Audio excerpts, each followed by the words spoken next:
In this installment, thank you to all of my Facebook friends and friends of friends who nudged me in the right direction on my most challenging crowdsourcing entry to date. A rather light project sampling brought little significance into view this time, so I take the opportunity to make a deep dive into my classic collection. Finally, some apologies for errors I've discovered in the course of this podcast. Welcome to the show. He doesn't have that on video, does he? We'll find out together on video, Fuzzy. Nothing Friday night feature-worthy emerged in the classic collection entries I encountered for this one, so I felt this weekend was a fantastic opportunity to pull up an episode of the Touching Evil series I was raving about in my deep dive on episode 10, specifically the pilot episode. Friday night feature! When I pulled this up, the first problem with it was that the disc was unreadable. Disc 70 was never finalized. I figure I'll take care of that issue at some point down the road. So for right now, it was cool that the episode was recorded a second time on disc 168. The other thing I'd forgotten about was that I'd missed the first 20 minutes or so when I recorded the pilot episode. Fortunately, it was a USA Network production, so they aired them multiple times, and I caught what I'd missed in a subsequent airing. I just ended up watching them in the wrong order is all. While being plunked down in the middle of the pilot episode's first hour was a bit jarring, it was a 2-hour series premiere that aired, practically on my birthday in 2004. It was easy enough to pick it up. David Cregan, played by Jeffrey Donovan, was the victim of a fatal gunshot wound to the head. Fortunately, his surgical team worked miracles to bring him back after 10 minutes of being dead and restored over the course of a year's rehabilitation. He is partnered without warning to Vera Farmiga as Detective Susan Branca in the San Francisco office of the Organized and Serial Crime Unit, who is at first put off by his driven behavior, but which even she comes to admit makes shortcuts to places they need to get to. They're tracking a serial abductor who places flowers at the abduction sites of young boys he targets. With the sharp-eyed assistance of video tech, Cregan finds enough parallels to go after Jelko Ivanek as Professor Hinks, whose behavior puts him adjacent to the investigation without so far ever making him a target. He is incredibly controlled in his obsession to watch young boys suffocate and die, a pattern instilled as a young boy when a friend drowned under thin ice and he watched his life expire. Cregan followed up on a similar modus operandi in Denver, where Hinks had suffocated a pair of young boys in an airtight shed with a window in the ceiling so Hinks could watch them. In his latest operation, Hinks has trapped the boys in a tower with a camera mounted in the ceiling, and he's watching them die via video uplink. Cregan confronts him about the young boy he watched die as a child, and Hinks feigns horror at such a dreadful memory. As the investigation circles closer, he shuts off the signal the camera is transmitting of the 3 boys trapped in the room, and Cregan is unable to pinpoint their location via triangulation. So he confronts Hinks, who basically tells him to get bent while enjoying his ineffectual rage. So Cregan smashes his face into a door, wipes some of the blood from Hinks' nose, and gets Hinks' dog to lead him to where he'd been perched like a vulture, watching the boys suffocate. Cregan returns later with a pistol to execute Hinks, but Hinks has beaten him to the punch by committing suicide. There are other side stories that guide Cregan along the way, but when I was finally able to watch the actual show opening, I was struck mostly by how incredibly similar it was to the opening sequence in a Season 2 episode of Medium featuring Molly Ringwald, where psychic Alison Dubois would try to sleep only to have her thoughts pulled into a very white room with a very black cat walking by. She'd wake up and then try to sleep again, only to once again dream of this white room. I'd catalogued this episode a few weeks ago on disc 321, and it stands out because at first I honestly thought I was watching the opening scene of the premiere of Touching Evil. In that one, David Cregan is investigating a murder in a remote seaside mansion. He climbs to the second floor and finds a very white, sparse bedroom with a very black cat sitting on the bed. He looks out the window, turns back to discover he is in the sights for a point-blank gunshot to the head, which connects and sends him crashing through the window to the surf below. He is, of course, rescued and repaired, otherwise there wouldn't have been much of a show. But when you use such an iconic image as a series opener, expect people to remember it, however vaguely, more than 10 years later. The writing, art direction, and the empathetic take on neurodiversity and mental illness were aspects of this crime drama I really appreciated, and it was nice to kick back for a while and rediscover it. Diving into the classic collection. Otherwise, my classic collection for VHS to DVD transfers did not offer up much in the way of new or noteworthy this time. Once again, the next installment of Season 5, Nip Tuck Goes to Hollywood, is perhaps the most remarkable entry. In Everett Poe, Dr. Christian Troy encounters a man nearly as addicted to plastic surgery as their former Floridian patient, Mrs. Grubman, who died in Season 4. Troy outlines a laundry list of work he's had done already, just on his face. Everett, a salon operator, asserts that he needs to pursue physical perfection in order to legitimately assure his salon clientele that he will move heaven and earth to make their dreams of beauty a reality, and honestly, he just needs a cleft chin to achieve that perfection, in exchange for which he will funnel a lot of his own clients to their practice. So Christian agrees to take him on. In the meantime, Sean encounters his ex-wife Julia's lesbian lover Olivia's daughter Eden in the very act of body-shaming his own teenage daughter Annie, and he goes off on Eden, just as Olivia comes into hearing range and goes off on Sean. For her part, Julia didn't realize Annie was uncomfortable with Olivia or Eden or the entire situation, and has what seems like it would have had to have been a long overdue chat with her. It's all go in La La Land, but 5 seasons in, all these people are pretty much known quantities by now, so the drama is mainly coming from the shrill, over-the-top, farcical situations the writers have crafted for them, not least of which pairing Sean and Julia's, well, biologically Christian and Julia's son, Matt, with Christian and Sean's one-time shag toy, Kimber, which, among other things, resulted in one of the only on-screen manifestations of the Scientologist deity Xenu I've ever seen. That was Season 4, so there was really nowhere to go on this show but crazier. Other shows wandering into view included a 4th season Deddy Crane fat-shaming a partner track hopeful at Crane, Pool and Schmidt, and landing the firm in hot water on Boston Legal. Soapy episodes of Grey's Anatomy and Desperate Housewives flitted past my somewhat glazed-over eyes, along with more compelling, rather significant episodes of Life, Chuck, and Heroes. An episode of Journeyman mostly survived, having been recorded onto a bad tape which damaged the ending somewhat, but was still mostly watchable with some sound and mild static issues. Then I encountered a pair of Family Guy episodes, Season 6 episodes 4 and 5, wherein Stewie tracks Lois to where she and Peter are enjoying a Caribbean cruise and apparently murders her, tipping her overboard in a hail of bullets and leaving her for dead. Lois survives, returns to Quahog, then tracks her psychotic infant son to where he's taken over the White House and employs special ops training to infiltrate, confront, and ultimately not murder her son. Peter has to swoop in and do it for her.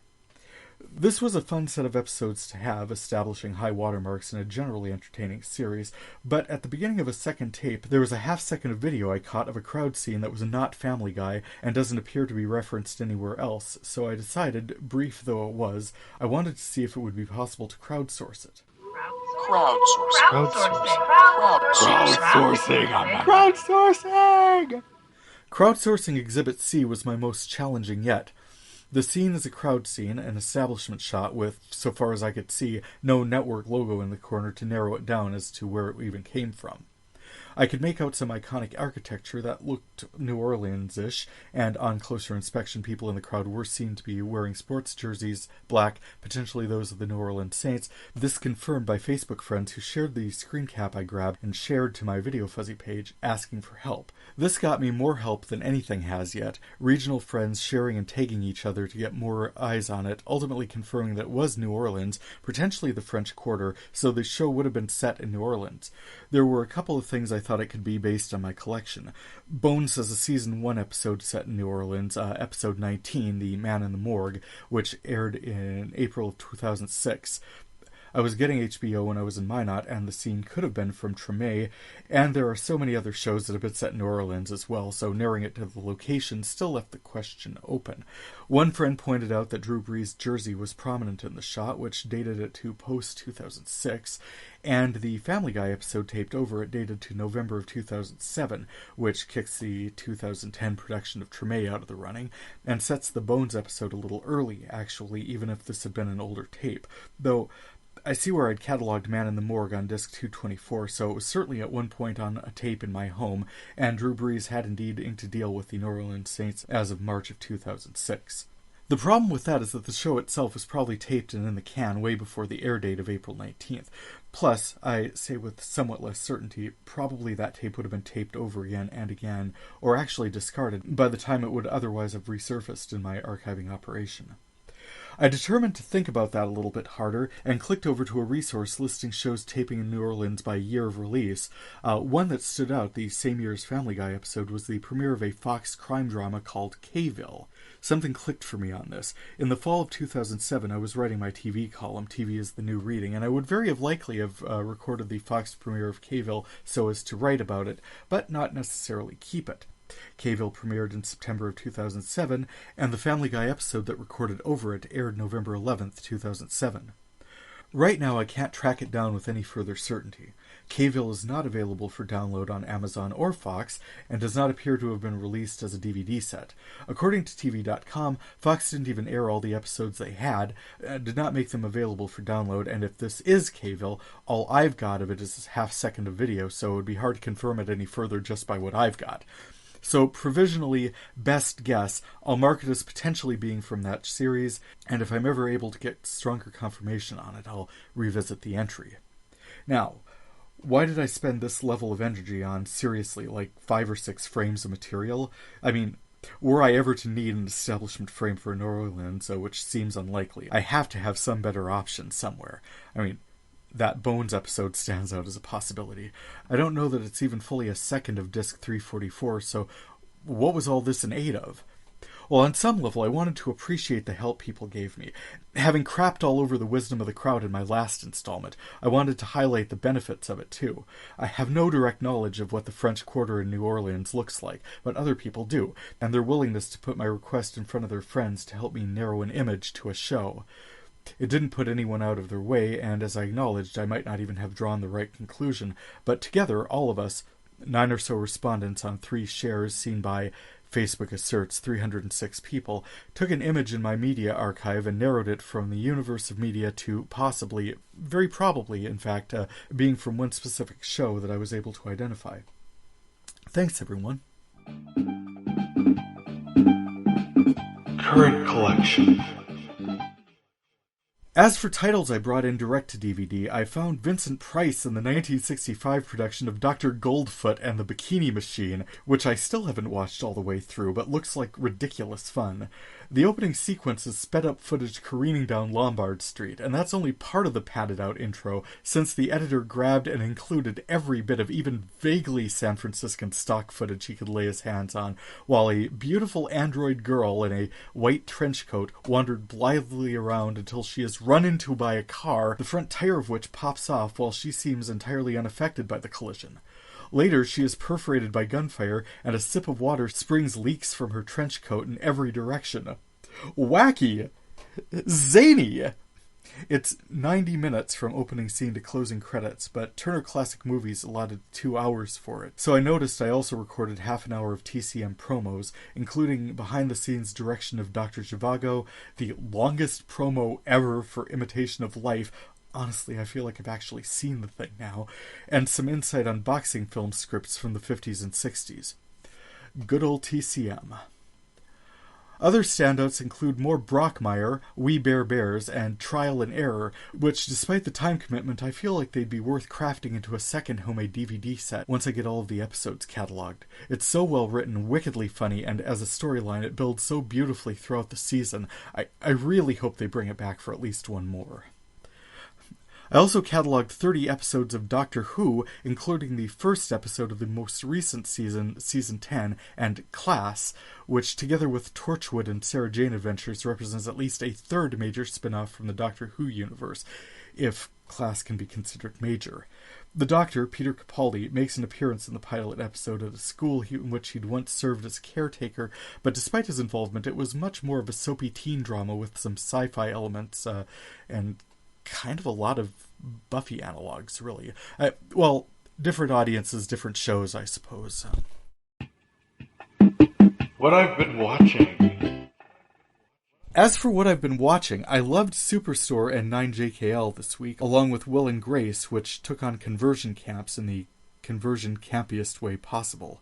I remember when the show took on adult gay-to-straight conversions as being not that effective, but this one drew in Jack's grandson, whose right-wing conservative mother was shipping him upstate to pray the gay away, with a message on the back of the t-shirts, "Sometimes being yourself is a bad idea," or something like that. Will tore the whole place apart by outing the converted straight counselor as still very much attracted to men, which was as hilarious as it was instantaneous. But I really felt like this topic would be worth a two-parter. That said, very little attention was drawn by the B story where Grace all but sexually harassed her assistant, Tony, after Karen actually did so. That one ended up with Grace's sexual reawakening, but the main story, Jack saving his grandson from the boy's parents, was moving if way too condensed, and ultimately they said what they needed to there. Ralph and I also managed to take in a stage production of Clue the Musical by the Dakota Stage Limited troupe. They did a pretty good job with what they had to work with, and I was able to figure out 2 elements of the 3 clues that were given, though the big reveal at the end certainly took me by surprise. It was a reasonably entertaining show, necessarily vague to keep all the potential outcomes in play, and they did an okay job of differentiating the various rooms things were supposed to be happening in. Fun show. Finally, I do have a few mistakes to own up to. I can't pretend this will be a comprehensive list, but I want to let you know that for one thing, I am painfully aware of some sound issues, particularly the ones throughout episode 6. I was using my new phone as a voice recorder, and all I can say about that is never again.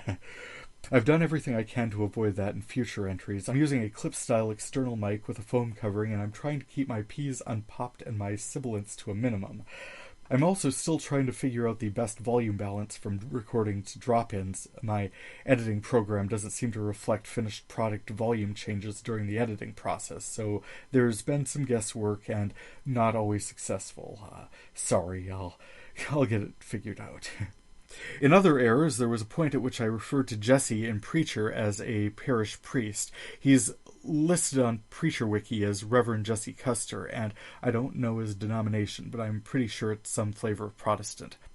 I bookended episode 10's deep dive with mentions of David Spade's Showbiz show, suggesting that I'd only recorded the 2 episodes of it. I discovered a few more after I posted the catalog entry, 5 entries in fact, although 2 of them would appear to be the same entry recorded a couple different times, so 4 altogether. Plus, there may be many more I simply haven't encountered yet. Speaking of David Spade, he has been very well cast in ABC's The Mayor. I've really been enjoying his annoyed city council member Ed Gunt in that one. Also, in episode 6, I referred to Gary Anthony Williams' character Clarence on Boston Legal in a decision he'd made presenting as Clarice as him. I think when I wrote that up, I was thinking in terms of Clarence's decision to ignore his boss's orders and perform in a musical number as Clarice, but Carl Sack is Clarice's boss as well, and that is who I was talking about in pretty much the same breath, so I should have used the right pronoun. From pronouns to pronunciations, I've had a few fox paws that really made me cringe when I listened back. I've referred to Peter Krause as Peter Cruz. I've called CBS CBS. And in my discussion of The Shield in episode 8, I said Vic Mackey suppressed complaints, but it sounded like I said he pressed complaints, so I needed to enunciate that better.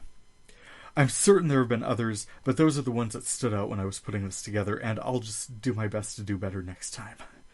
And with that, thank you for checking in my video cataloging project. You can check out my catalog listing along with audio links at videofuzzy.blogspot.com and past episodes of this podcast at Apple Podcasts and on videofuzzy.libsyn.com. Feedback is always appreciated. You can contact me through my blog or podcast sites or through my Video Fuzzy page on Facebook. For Video Fuzzy, I'm Terry J. Amon. Happy viewing. It might be amazing, it might just be scuzzy. We'll find out together on Video Fuzzy.